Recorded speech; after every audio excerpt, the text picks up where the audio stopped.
Welcome to my channel. तो देखिए, आज मैं आपके साथ अपना जो मेरा पर्सनल एक्सपीरियंस है नॉर्मल डिलीवरी को लेकर, वो मैं आपके साथ शेयर करने जा रही हूँ। तो जितनी भी हमारी फीमेल्स हैं जो अभी मम्मी बनने वाली हैं, जो मदर बनने वाली हैं, तो उनकी अगर ड्यू डेट आसपास है और वो चाहती हैं कि नॉर्मल डिलीवरी हो, तो जो मैंने स्ट्रैटेजी अपनाई थी या जो मैंने छोटे मोटे टिप्स थे जो मैंने फॉलो किए थे, वो मैं आपके साथ शेयर करना चाहती हूँ। और ये मेरा पर्सनल एक्सपीरियंस है, ये मैंने खुद से करके देखा है या मैंने खुद से किया है, तो इसीलिए मेरा जो है नॉर्मल डिलीवरी हो पाई। और जैसे कि सी सेक्शन से बच जाएँ, ऑपरेशन से हम लोग बच जाएँ, तो हम लोग कोशिश करते हैं कि ये सारी चीज़ें हमारे साथ ना हो, जितना बेटर हो हम लोग नॉर्मल की तरफ जाएँ। तो जो टिप्स मैंने फ़ॉलो की थी या जो स्ट्रैटेजी मैंने अपनाई थी, तो वो मैं आपके साथ शेयर करना चाहती हूँ। और ये मेरे लिए एक्सपीरियंस था ना, तो वो बहुत ही, मैं कह सकती हूँ कि मेरे साथ पेनफुल, बहुत ज़्यादा पेनफुल होता है, हर किसी लेडी के लिए पेनफुल होता है।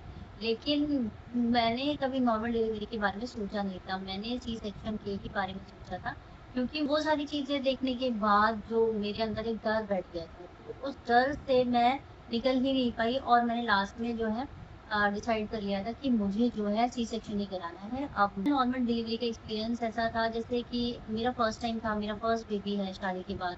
तो और ये जो मुझे चीज़ें पता नहीं थी, तो मेरे साथ क्या हुआ था कि मेरा 14 घंटे ये प्रिपेयर चला था। रात के हम लोग 12-1 बजे से लेके और एक जो हमारा सुबह हुआ था 11-12 बजे के आस-पास, ऑलमोस्ट मेरा जो है 12-13 घंटे के जो लेबर पेन है वो चला था। उसके नॉर्मल डिलीवरी में एक्चुअली ऐसा नहीं है कि आप सी सेक्शन में कम माँ बन जाएँगी और नॉर्मल डिलीवरी में आप लोग ज़्यादा माँ बन जाएँगी या बहुत अच्छी माँ बन जाएँगी, ऐसा कुछ नहीं है।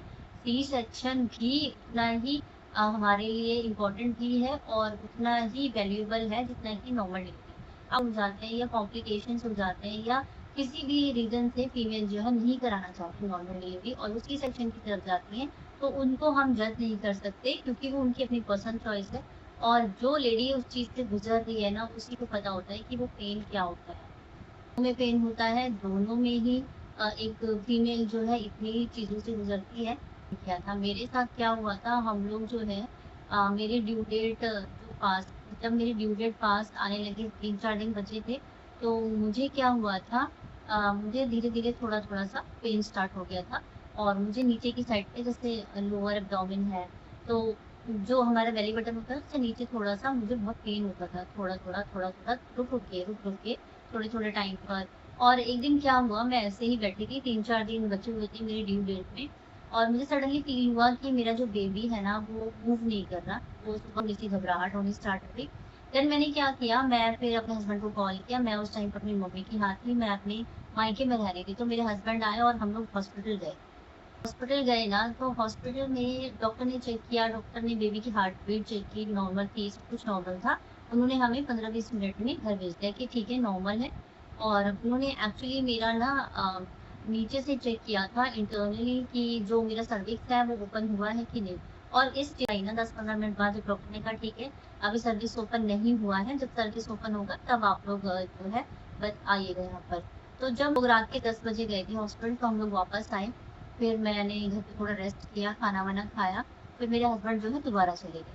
अब हस्बैंड दोबारा घर चले गए, उसके बाद रात को फिर से 1 बजे के आस-पास मुझे फिर से जो है पेन स्टार्ट हुआ। फिर गए और हम लोगों ने जो है कैब बुक की, फटाफट से हम लोग हॉस्पिटल गए। तो उसके बाद ना जो कैब में ही मुझे धीरे-धीरे दर्द हो रहा था और मैं अनकम्फर्टेबल फ़ील होने लगी थी, मुझे बैठा नहीं जा रहा था। फिर सडनली हम लोग हॉस्पिटल पहुँचे, तो हॉस्पिटल में डॉक्टर ने कहा, फिर उन्होंने फिर से वही फिंगर टेस्ट किया, नीचे से फिंगर से चेक किया सर्विक्स ओपन हुआ है कि नहीं हुआ है। तो देखिए, जब भी आपका ये नॉर्मल डिलीवरी का प्रोसेस होता है ना, तो उसमें क्या करते हैं डॉक्टर, अगर आपकी ड्यू डेट आस-पास है और अगर आपका जो है 9 मंथ कंप्लीट हो चुका है, आप लोग की डिलीवरी पास है, तो वो नीचे से चेक करेंगे आपको कि सर्विस ओपन हुआ है।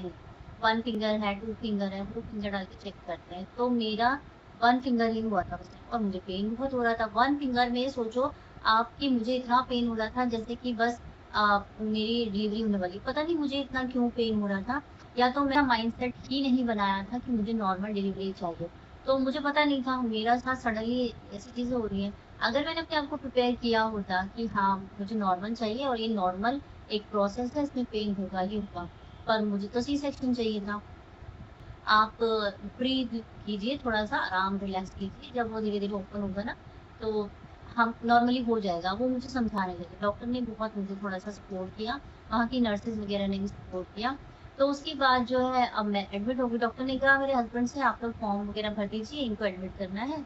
और फिर मैं एडमिट हो गई। फिर रात के 12 बजे से लेकर अगले जो दिन है उसके 12 साढ़े 11 बजे तक मुझे लेबर पेन चलता ही रहा। कंटिन्यूअसली मुझे दर्द होता रहा। पूरा टाइम बेचारे मेरे हस्बैंड ने एक गिलास पानी तक नहीं पिया। मेरे हाथ में हाथ पकड़ के वो खड़े रहे, नॉन स्टॉप वो 12 घंटे तक खड़े ही रहे और मैंने उनका हाथ नहीं छोड़ा। और मुझे इतना बहुत ज़्यादा तेज़ हो रहा था और उसमें क्या हुआ ना, सडनली डॉक्टर ने कहा कि एक बॉल होती है बड़ी-सी, तो डॉक्टर ने मुझे बोला इस पे आप बैठो और थोड़ा-थोड़ा सा ना उसको ऐसे जंप करना है, क्योंकि बहुत टाइम हो चुका है, सुबह हो गई है और तो ये ट्राई करो आप। तो मैं उस बॉल पे धीरे-धीरे, धीरे-धीरे मेरे हस्बैंड ने मुझे उठाया और सडनली क्या हुआ, मेरा जो है ना वाटर बैग जो है वो फट गया, यानी कि ब्रेक हो गया। तो जो बॉडी में से सडनली मेरे बॉडी में से इतना पानी निकला और मैं और ज़्यादा रो रही। मुझे पता नहीं ये ब्रेक हो गया है, आप प्लीज़ जल्दी कुछ करो। मुझे ऐसा लगा कि बस अब तुरंत बेबी बाहर आ जाएगा, ऐसा नहीं है। फिर उसके बाद भी बहुत टाइम लग गया था मुझे बहुत टाइम लग गया था और मैं मेरे जो ये हाथ होते हैं ना, जो मैंने वो अ, जो हमारा हॉस्पिटल का बेड होता है ना, उसको पकड़ने के लिए होते हैं हैंडल टाइप के कुछ, तो मैंने वो पकड़ रखी थी। तो मैंने इतनी ज़ोर से जो है मुझे कॉन्ट्रैक्शन आते थे, तो मैं इतनी ज़ोर से चिल्लाती थी, दर्द होता था। तो मेरा वो पूरा निशान यहाँ पर ना पेट के बाद तक ये दोनों हाथों में थे। और उसके बाद जो है फिर लास्ट में बिल्कुल ही और उस टाइम ना एक चीज़ और हुई मेरे साथ, बार-बार थोड़ी-थोड़ी देर पे डॉक्टर ना इंटरनली चेक करने आ रहे थे फिंगर डाटा। वीडियोज़ के लिए आप मेरे चैनल को देखते रहिए और वीडियो अच्छी लगे तो लाइक एंड शेयर ज़रूर करिएगा और मेरे चैनल को सब्सक्राइब ज़रूर करिएगा। चैनल को ज़रूर सब्सक्राइब करिएगा।